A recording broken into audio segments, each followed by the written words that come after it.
बिस्मिल्लाहिर्रहमानिर्रहीम। अस्सलाम वालेकुम जनाब। स्टोरीज़ मैंने 5 शेयर करनी हैं, इंतहाई अहम स्टोरीज़ हैं। इमरान खान साहब का बड़ा अहम ट्वीट आया, उस ट्वीट में भी खान साहब ने भंड मार दिया। क्या भंड मारा, ये बड़ी दिलचस्प बात है, ये आपके साथ शेयर करनी है। हुकूमत ने हार मान ली, ये आपके साथ शेयर करनी है। सबसे बड़ी स्टोरी यही है।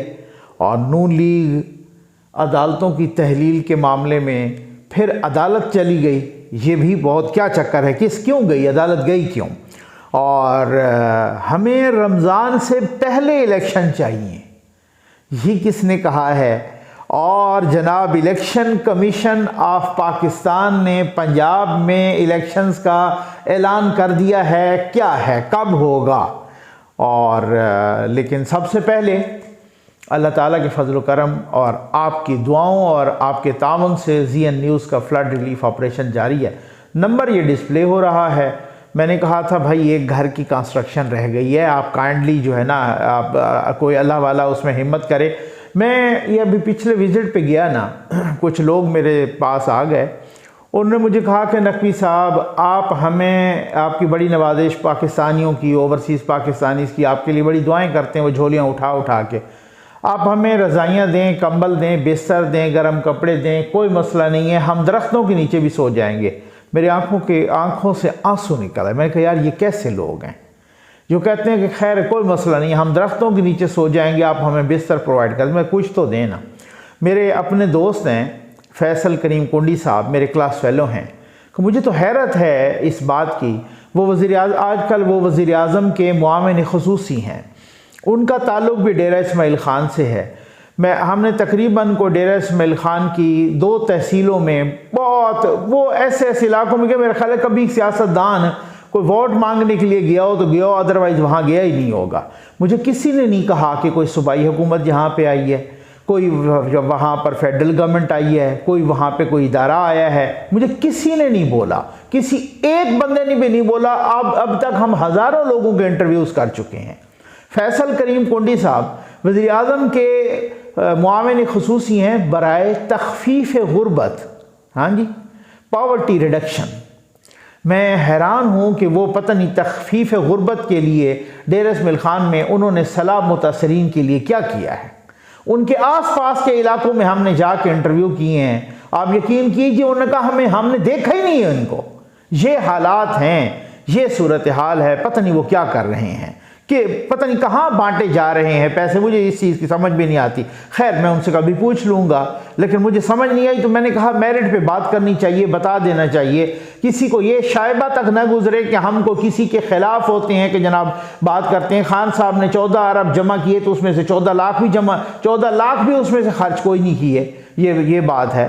तो मैं इस वजह से आ जाए। जनाब खान साहब ने किया ट्वीट, ये बड़ी दिलचस्प बात है, ठीक है ना। अच्छा, खान साहब ने ट्वीट किया और खान साहब कहते हैं कि congratulations to general Sahir Shamshad Mirza as new chairman joint chiefs of staff committee and general Syed Asim Munir as new chief of army staff. We hope new military leadership will work to end prevailing trust deficit that has built up in the last 8 months between the nation and the state. Strength of the state is derived from its people. अच्छा, ये उन्होंने मुबारकबाद दी, साथ अरस्तु भी बने कि हम ये कहते हैं कि जो ट्रस्ट डेफिसिट डेवलप हुआ है अवाम में और रियासत में, वो इसको कम करेंगे, ये करेंगे, वो करेंगे, ठीक है ना। ये तब फिर भी नहीं कहा, भंड ये नहीं मारा। मैं आपको बता दूं, ये भंड तो वैसे वो मारते रहते हैं, भंड बड़ा दिलचस्प मारा है खान साहब ने, वो मैं आपको अभी बताता हूँ। ये नहीं कहा कि जी हम उम्मीद करते हैं आप बैरिक्स तक महदूद रहेंगे, आप सरहदों की हिफाजत करेंगे, आप मुल्क के दिफा पे कोई आंच नहीं आने देंगे, हम उम्मीद नहीं बल्कि हमें यकीन कामिल है अपनी अफवाज पर। उन्होंने फिर भी यही कहा है कि हम उम्मीद करते हैं कि आप हमारी नैपियाँ बदलेंगे। भाई क्या ट्रस्ट जो डेफिसिट वो किसका काम है? आप जो मांग रहे थे पिछले 6 महीने से या 8 महीने से, क्या आपका ये मामला है कि वो आपको अब जनरल आसिम मुनीर साहब दे दें? आपके ये वो है। भंड क्या मारा है खान साहब ने? भंड बड़ा दिलचस्प मारा है। उन्होंने कायद आज़म मोहम्मद अली जिन्ना का एक कॉल जो है ना साथ अटैच किया आपने ट्वीट के साथ, और वो क्या है? कायद आज़म मोहम्मद अली जिन्ना का कॉल है, do not forget that the armed forces are the servants of the people and you do not make national policy. It is we, the civilians, who decide these issues, and it is your duty to carry out these tasks with which you are entrusted. Quaid Azam Mohammad Ali Jinnah to armed forces 14 August 1947. अब ये कायद आज़म का call उन्होंने साथ लगाया tweet के, लिख दिया 14 August 1947. ये कायद आज़म का खिताब है 14 जून 1948 का, जो उन्होंने कायद आज़म मोहम्मद अली जिन्ना ने आर्मी के स्टाफ कॉलेज में उन्होंने खिताब किया था, कोयटा में स्टाफ कॉलेज में 14 जून 1948 का. उन्होंने 14 अगस्त 1900 मतलब खान साहब हों, कोई ट्वीट करें, कोई चीज़ टैग करें और भांड न मारें, ये हो ही नहीं सकता. आपको याद होगा कि जब उन्होंने अपना रविंद्रनाथ टैगोर का कॉल खलील जिब्रान के मत्थे मार दिया था, आपको याद है ना? आपको ये भी याद होगा कि उन्होंने जब किसी नामालूम, किसी गैर मारूफ शायर की वो नज़्म या वो अशार जिनका वज़न ही ठीक नहीं था, वो अल्लामा इकबाल के मत्थे दे मारा. और अब याद है ना आपको ना, और कहते भी हैं कि मैं अल्लामा इकबाल को बड़ा पढ़ता हूँ, ठीक है ना. और गैर मारूफ शायर की वो नाज़ुम जिसके वज़न ही ठीक नहीं था, उन्होंने अल्लामा इकबाल के मत्थे दे मारा. और आपको ये भी याद होगा कि जब शब बारात गुजर गई थी, ठीक है ना, उस वक़्त खान साहब ट्वीट कर रहे हैं कि मैं जब शब बारात आ रही है तो मैं कौम से दुआओं की अपील करता हूँ. उन्होंने जर्मनी और जापान की सरहदें भी मिलाई, उन्होंने हज़रत ईसा का जिक्र भी निकाल दिया तारीख से, पता नहीं उन्होंने क्या किया. उन्होंने 1,40,000 पैगम्बर भी बता दिए. तो ये खान साहब ये 14 अगस्त 1947 का कॉल नहीं है, ये कायद आज़म का 14 जून 1948 का कॉल है सर, ठीक है ना. उस वक्त उनका स्टेटमेंट है, उसका बयान है, उनकी तकरीर का एक छोटा सा इक़्तिबास है कि जब उन्होंने, अच्छा वो कह क्या रहे हैं कि जनाब वो कायद आज़म का कि फोर्सेस को खिताब करते वक्त कहा कि याद रखो आप आवाम के खादिम हो और नेशनल पॉलिसी बनाना, कौमी पॉलिसी बनाना आपका काम नहीं है, ये हमारा काम है, हम सिविलियंस का. आपका काम, जो आपको काम दिया जाए उसको पूरा करना, उस पर अमल दरामद करना, ये आपकी ड्यूटी है. ठीक हो गया ना. ये उनको याद दिला रहे हैं और ख़ुद कह रहे हैं कि मैं जनरल फैज़ को कहा करता था कि आप असम्बली से बिल पास करवाने के लिए बंदे ले आओ, खुद ये कह रहे हैं, ठीक है ना. और जब हमें बजट पास करवाना होता तब भी मैं जनरल फैज़ को कहता, तब भी मैं एजेंसियों को कहता कि आप बंदे बराबर करो, हम तब भी बंदे नहीं ला सकते थे और वो हमारे लिए बंदे लाते. और जब वो सेनेट में उस वक़्त की अपोजिशन, आज की हुकूमत, जब उनकी मेजॉरिटी थी, अच्छी खासी मेजॉरिटी थी, उस 64 को 50 बनाने के लिए किसने किरदार अदा किया था? उस वक़्त भी उनको किरदार याद नहीं आया. आज उनको कायद आज़म का कॉल याद आ गया है, ठीक हो गया ना. इसीलिए तो मरियम नवाज़ साहबा ने उनको कहा है कि आपकी यादाश्त 2018 तक नहीं जाती. जब आपने चंद अफसरान के साथ मिलकर नवाज शरीफ के खिलाफ साजिश की, अवाम के मैंडेट पर डाका डाला, उन अफसरान को मुतनाज़ा बनाया और उनके मुस्तकबिल तबाह किए, कायद आज़म का ये फरमान उस वक्त याद नहीं आया? आपकी सियासत आपके हाथ, आँखें और कानों की रुखसती के साथ दफन हो गई है. ठीक है. अब मरियम नवाज़ साहबा ने कहा, वाज़े इशारा कहाँ है जनरल फैज़ की तरफ, लेकिन नाम नहीं लिया उन्होंने, ठीक है ना. अब ये हो सकती है कोई मसलियत हो, ठीक है ना, उन्होंने नाम नहीं लिया कि चंद अफसरान के साथ मिलकर, ये वही अफसरान तो हैं कि जो जस्टिस सिद्दीकी के साथ गए थे कि 2018 के इंतखाबात तक नवाज शरीफ और उनकी बेटी को बाहर नहीं आना चाहिए. लेकिन आज मसलियत पसंदी है भाई, होने ने यही तो होता है फिर मसलियत पसंदी.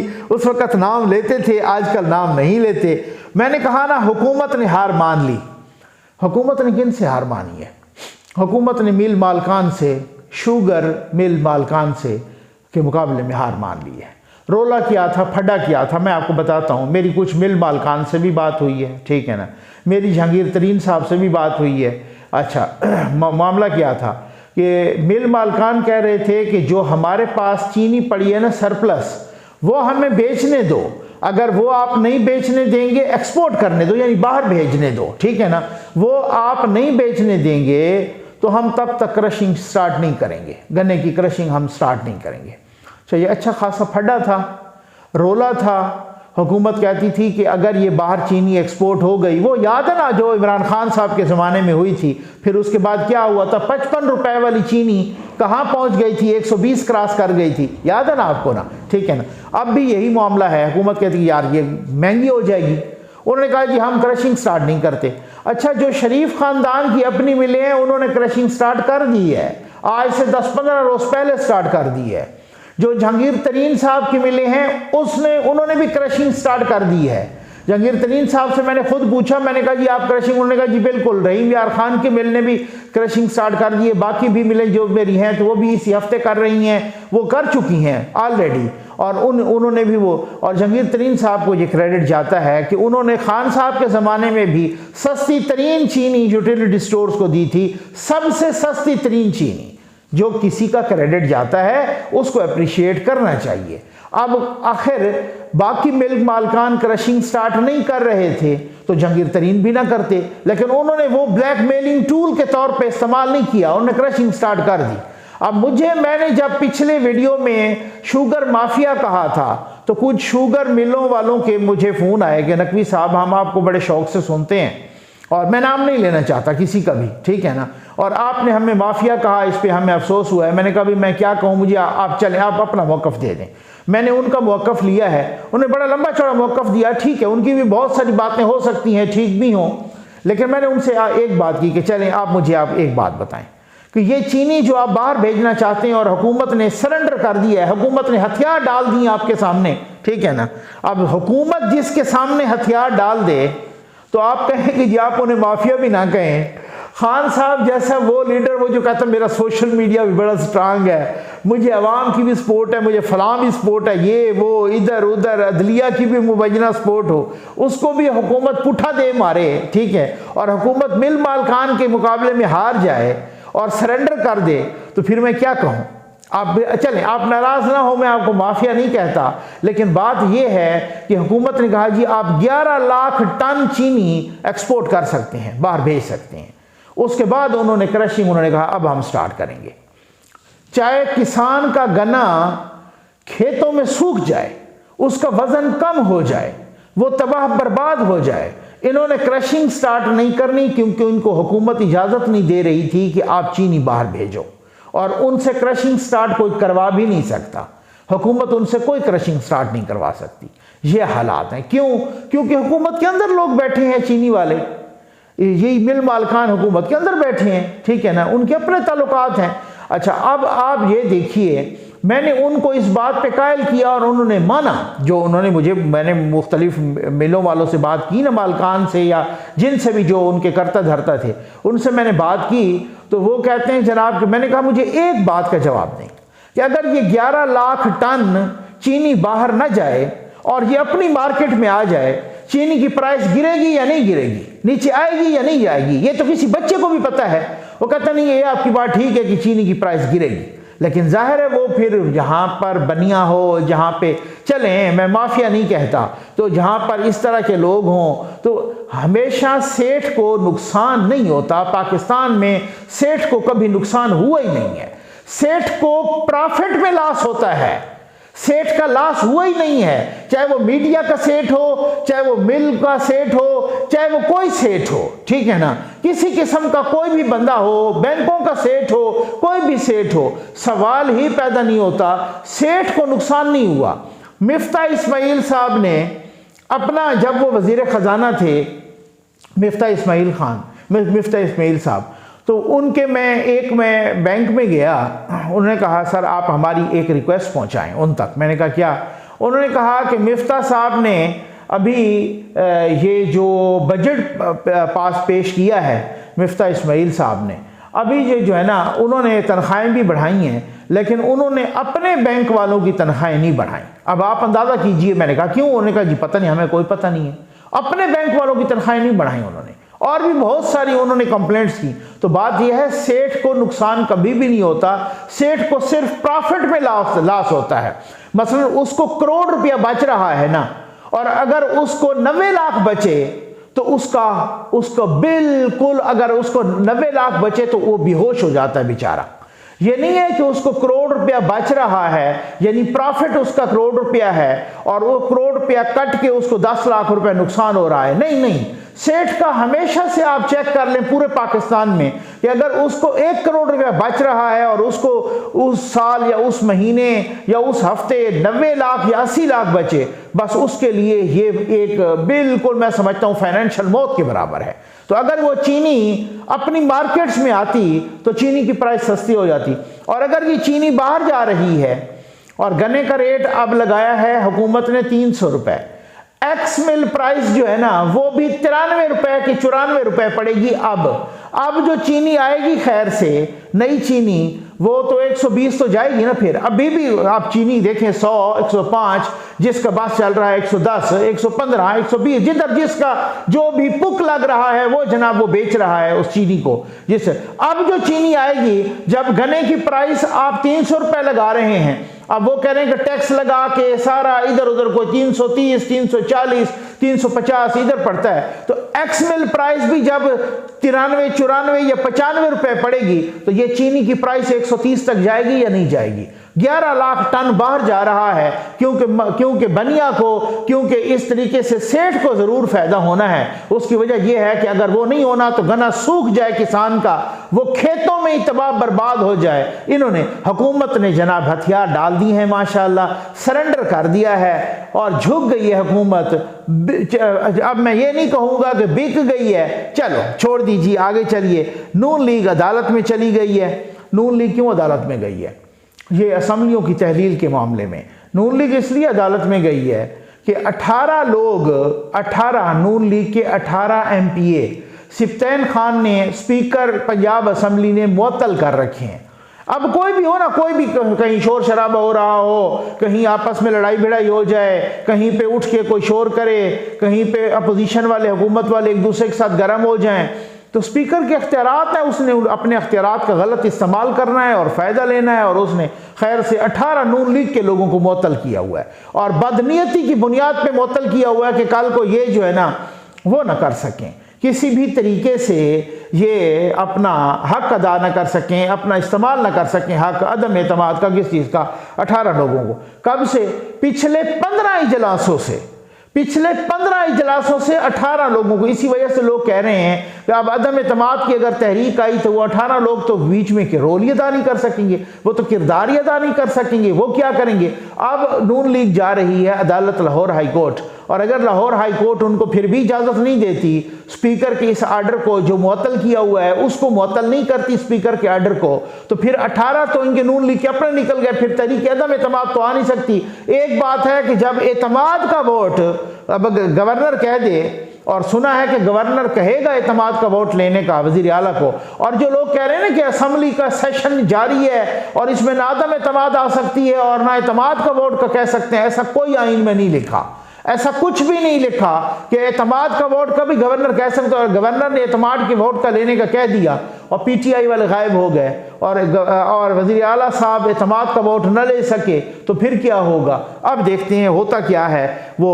उसके बाद जनाब फवाद चौधरी साहब कहते हैं हमें रमज़ान से पहले इलेक्शन चाहिए। माशाअल्लाह, ठीक है ना भाई, रमज़ान से पहले इलेक्शन यानी 20 मार्च को हमें इलेक्शन चाहिए। मैं हैरान हूँ कि पंजाब में इलेक्शन कमीशन ऑफ पाकिस्तान ने ऐलान कर दिया है कि बल्दियाती इलेक्शन अप्रैल के आखिरी हफ्ते में होंगे।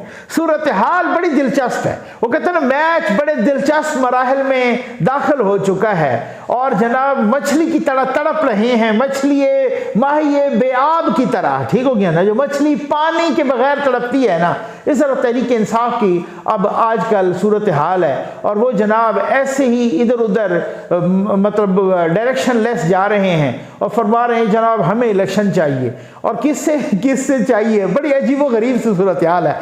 अब बेचारे असम्बलियाँ भी नहीं तोड़ते, अभी तोड़ दें ना। अभी तो ना गवर्नर ने एतमाद का वोट का कहा है, ना किसी ने अदम एतमाद, और अभी तोड़ दें। उनसे पूछते हैं कि जी परवेज इलाही नहीं तोड़ते, कहते नहीं नहीं वो तो हमारे बड़े अच्छे इत्तेहादी हैं। और भाई तोड़ दें ना, आप कह दें उनको और वो तोड़ दें। और वो बार बार कह रहे हैं जनाब हम जुमे को इजलास करेंगे, सैटरडे को करेंगे, कब तक? मैं कहता हूँ तहरीक इंसाफ खुद मुश्किल में फंस गई है। क्यों? अब तोड़ने में उनको पता चल रहा है कि भाई अगर हमने तोड़ भी दी तो पहली बात तो ये है कि ये वही वाली बात है जैसे अताउल्लाह तारड़ साहब ने भी कहा है सारों ने कि जो ज़मान पार्क के इर्द गिर्द ये जो 600 बंदा पंजाब पुलिस का लगा है और बाकी खैबर पख्तूनख्वा का और सारों का, तो जब ये असम्बलियाँ टूट गई तो ज़मान पुलिस से तो पुलिस हट जाएगी ज़मान पार्क से, और खान साहब गिरफ्तार भी हो सकते हैं। खान साहब की न पेशावर में प्रोटेक्शन हो सकेगी और ना लाहौर में हो सकेगी, फिर गिरफ्तार भी हो सकते हैं। खान साहब वो हेलीकॉप्टर पे झूले भी नहीं ले सकेंगे। खान साहब वो प्रोटोकॉल भी पाँ पू चा चू गाड़ियाँ आगे पीछे वो भी नहीं चलेंगी, ठीक है ना। वही जो सिक्योरिटी होती है वो सिक्योरिटी होगी। और इसके साथ ही अगर ये इलेक्शन होते हैं, कश्मीर का इलेक्शन अभी उनके सामने है और इलेक्शन होते हैं और इलेक्शन वो हार जाते हैं, या सूरत हाल ऐसी बनती है कि नून लीग और पीपल्स पार्टी को मिला के फिर उनकी सीटें ज़्यादा हो जाती हैं, तो फिर क्या होगा? ये सारी चीज़ें सोच तो रहे हैं ना। उम्मीद है आपको वीडियो पसंद आई होगी। आपका बहुत बहुत शुक्रिया।